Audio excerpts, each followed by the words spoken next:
चलिए बढ़ते आगे। लोकसभा चुनाव से जुड़ी बड़ी खबर, कल तीसरे चरण के लिए होगा मतदान।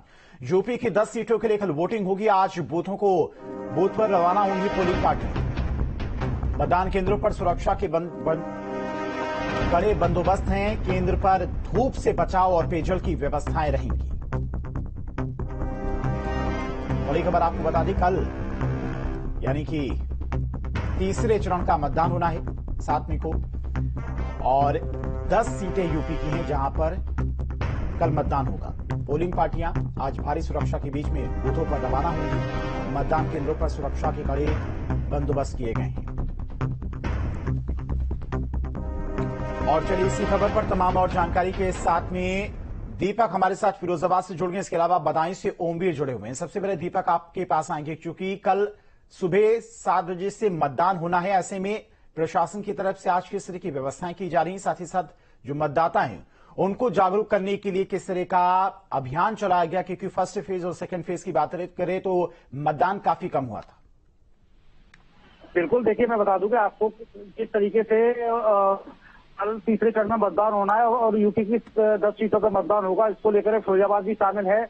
और आपको बता दें कि इसमें मतदाता को जागरूक करने के लिए जिला प्रशासन द्वारा काफी कुछ किया गया है। लेकिन जिस तरीके से रुझान मिल रहे हैं कि जो टुंडला विधानसभा क्षेत्र है उसमें 2 जगह पर ग्रामीणों ने वोट का बहिष्कार किया है, तो जिससे साफ जाहिर हो रहा है कि प्रशासन तो अपनी पूरी व्यवस्था में लगा हुआ है। लेकिन जो पुरानी कहीं ना कहीं से 4-5 साल की जो कार्य प्रणाली थी सरकार की और वहां के क्षेत्रीय विधायक की, तो उससे कहीं ना कहीं सवालिया निशान उठ रहे हैं। तो उसको लेकर के भी काफी कई जगह वोट का बहिष्कार भी दिखाई दे रहा है। अगर वही व्यवस्था की बात करें तो कई मतदान स्थल ऐसे हैं जहाँ पर पानी की व्यवस्था की गई है और ज्यादा से ज्यादा जिस तरीके से पिछले 2 चरणों में वोट परसेंट कम हुआ है, क्योंकि उसका कारण कई जगह धूप भी बताई जा रही थी, लोग गर्मी में निकल नहीं पा रहे थे। तो जिसको लेकर के तीसरे चरण के मतदान में पुलिस प्रशासन द्वारा और जिला प्रशासन द्वारा इस तरीके की तमाम वो व्यवस्था की जा रही है, जिससे कि ज्यादा से ज्यादा तादाद में वोटर वहां से निकले और वो वोटों को डाल सके।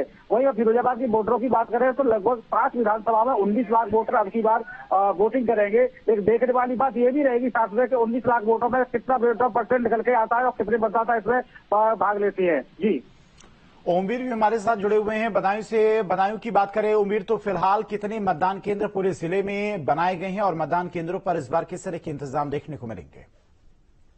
ये बताना चाहूंगा कि मतदान केंद्रों पर सुरक्षा की दृष्टि से प्रशासनिक तौर पर निगरानी की जा रही है। वहीं सीसीटीवी कैमरे भी लगाए गए हैं। हालांकि ड्रोन से भी व्यवस्था की गई है कि ड्रोन से भी निगरानी की जाएगी। वहीं प्रशासनिक तौर पर बड़ी जिम्मेदारी के साथ साथ पैरामिलिट्री फोर्स है और गैर जनपदों की पुलिस भी यहाँ लगाई गई है। मतदान केंद्र जो है उनका आला अधिकारियों द्वारा निरीक्षण किया जा रहा है। वहीं दूसरी ओर जो पोलिंग पार्टियां हैं उनके लिए सामग्री देकर रवाना किया जा रहा है और वह आज शाम तक अपने अपने बूथों पर पहुंच जाएंगे। दीपक, अगर फिरोजाबाद की बात करें तो वहां पर फिलहाल किस तरह के मुद्दे हैं? स्थानीय लोग किस तरह से कौन से मुद्दों को लेकर कल मतदान करेंगे? साथ ही साथ सियासी लड़ाई की बात करें तो वहां पर लोग चेहरे को देकर वोट करेंगे या फिर पार्टी को देकर, या फिर स्थानीय मुद्दे इस बार हावी दिखाई दे रहे फिरोजाबाद में? देखिए, मुद्दा तो होते ही है, सर कोई भी इलेक्शन हुआ, चुनाव हुआ, उसमें मुद्दे तो रहते ही है। और अगर चेहरे की बात करें तो कहीं ना कहीं मोदी फैक्टर भी सब जगह काबिज है, क्योंकि कई स्थानों पर जब हम लोगों काफी दिन से कवरेज कर रहे थे तो उसमें ज्यादातर कई जगह स्थान ऐसे भी थे कि जहां पर मोदी वोट के चेहरे पर वोट पड़ने जा रहा है। और वही कई विधानसभा ऐसी हैं जो विकास के नाम पर भी वोट पड़ेगा।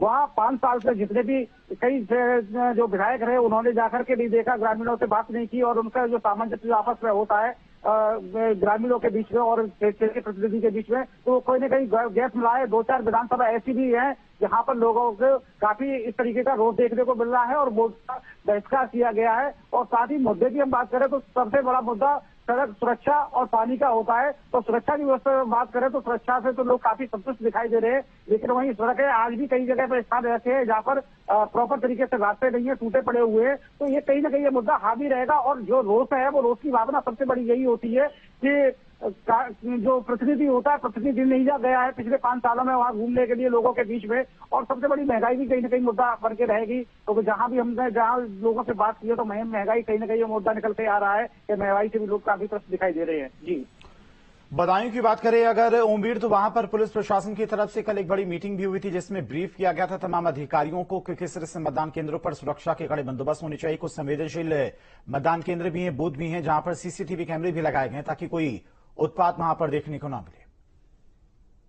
जी बिल्कुल।